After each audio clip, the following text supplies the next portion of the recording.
expert, and Rupesh D. Sankhe, who's the Senior Vice President of Elara Capital, joining us on the show right now. Hi, Rupesh. Firstly, help us understand that how meaningful is this particular move, and will it have any implication on some of the suppliers specifically, be it from Tata Power, Adani Power, any particular impact on the stock market? Good morning. If you look at the tariff order analysis, I think clearly the focus is to bring T&D efficiencies. So, what tariff order says that the last period, 5-year period, we have seen 22% kind of T&D losses. So that inefficiencies cannot pass it on to the consumers. So they want this T&D losses to be around 17% for this year, and eventually it has to come down to 11%. Now, as per the MERC regulation, it has to be around 14%. So there is a stiff target to bring down T&D losses. That is a clear-cut message. Secondly, if you look at the tariff order, I think they are more focusing on the RPO obligation, renewable purchase obligations. And there is a lot of gap is there. So clearly focus is there on the renewable energy side. Third is they want to bring a lot of efficiency in terms of power purchase planning, resource advocacy plan management. So clearly they want to bring efficiencies in the distribution system. And that is why all the process there is either you bring T&D efficiencies or make some circles privatized for the other players. Like there are other players like CAC, Torrent Power, we have Tata Power. They are all in the distribution franchising models. So that clearly message is there. And eventually, I think you will see a lot of other states also following the similar kind of orders. Out of 28 states, I think 22 orders have already been passed in the last 1 or 2 months. And clearly there also we have seen the reduction in the tariffs because of falling renewable energy cost and more renewable energy into their overall power consumption. But the cut on the Maharashtra side is very high, and they're very aggressive on the T&D loss and to bring efficiencies in the system. So definitely it's a positive for the private players like Tata Power, CAC, Torrent Power.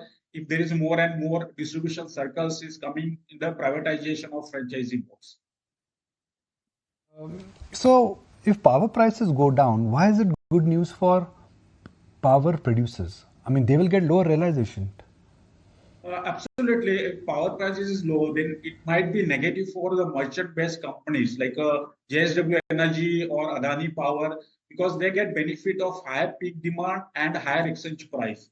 But when exchange price is low and there is an ample supply in the system because of low power demand, then it's a clearly benefit for the exchange player like IEX, because a lot of medium bilateral market shift to the exchange. So that is a good for the IEX player like IEX with a moderate kind of power demand and a low exchange price. But definitely it's a negative for the merchant players like JSW Energy or Torrent Power or Adani Power. And in the last 6 months, if you look at the quarterly results, their merchant volume got impacted. And that is why it's a negative for these companies. Also, if power demand is low, most of the state discoms buy power from their own gencos where they have long-term PPAs, and that market also go away. And it's difficult for the imported coal power plant to stand in the merit order in the low demand power scenario. But when you say power prices are going down, it largely will not have an impact in terms of the commercial pricing. It will not have an impact in terms of the high-end residential pricing also. Can I say that? Yeah, absolutely. This is our regulatory regimes. Okay, so Discom is buying power from generation companies at a regulated tariff, and whatever the fixed cost, variable cost, they have to pass it. They have to give it to the generation company. Transmission get the transmission charges. It's a loss for the distribution entities because they cannot recover their entire cost because of inefficiency. So loss in tariff is good for the consumers, may not be good for the distribution companies, but it's a neutral for generation companies because they have a fixed ROE kind of model, and neutral for the transmission utilities. But definitely it's a negative for the distribution companies to recover their entire cost and to incur further capex. but it's not. It's a neutral and good for the consumers. Even if you look at the tariff order, the cross subsidy charges for the industrial consumer has come down because of fall in overall power purchase cost. They are projecting till FY30. So it's good for the industrial consumers as such, because you are getting power at a significantly lower rate as compared to the previous years. Right, but with this particular move, Rupesh, isn't there any risk of lower realization per unit when it comes to some of the future bidding? Definitely, because a lot of tenders, if you look at the recent tenders, mainly it's coming in the FDR front. So FDR is a mix of your solar plus wind or solar battery or pump hydro storage. So here the cost is very low. And if you look at the recent discovered tariff for the FDR is close to 4.45 rupees.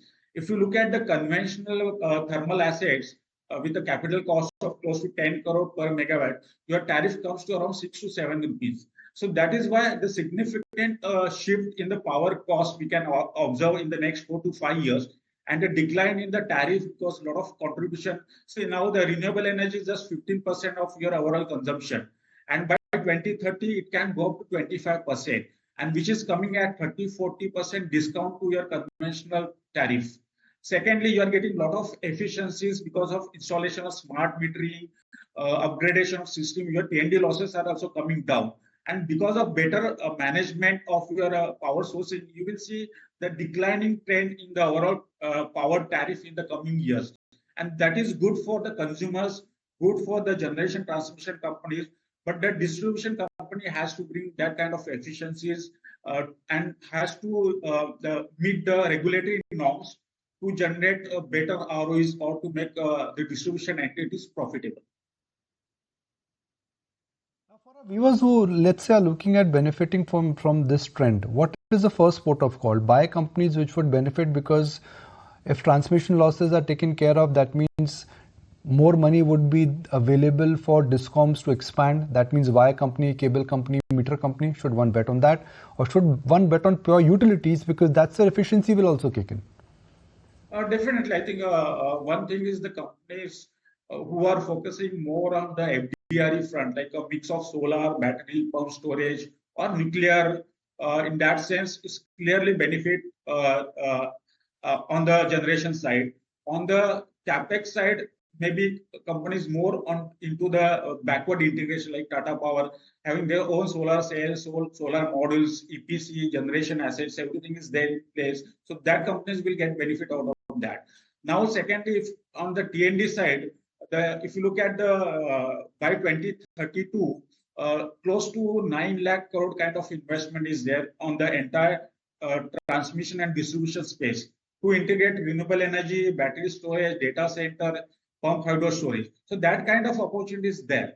And secondly, if you look at the system, it's moving from air insulated to gas insulated. So a lot of substation upgradation is happening. A lot of high kV, more than 765 kV lines are getting added, where only few players are there. So definitely, because of high technology HVDC lines which are coming up, I think capex will go significantly. So if you look at the last 3-4 years average, the annual capex on the transmission side was only 25,000-30,000 crore.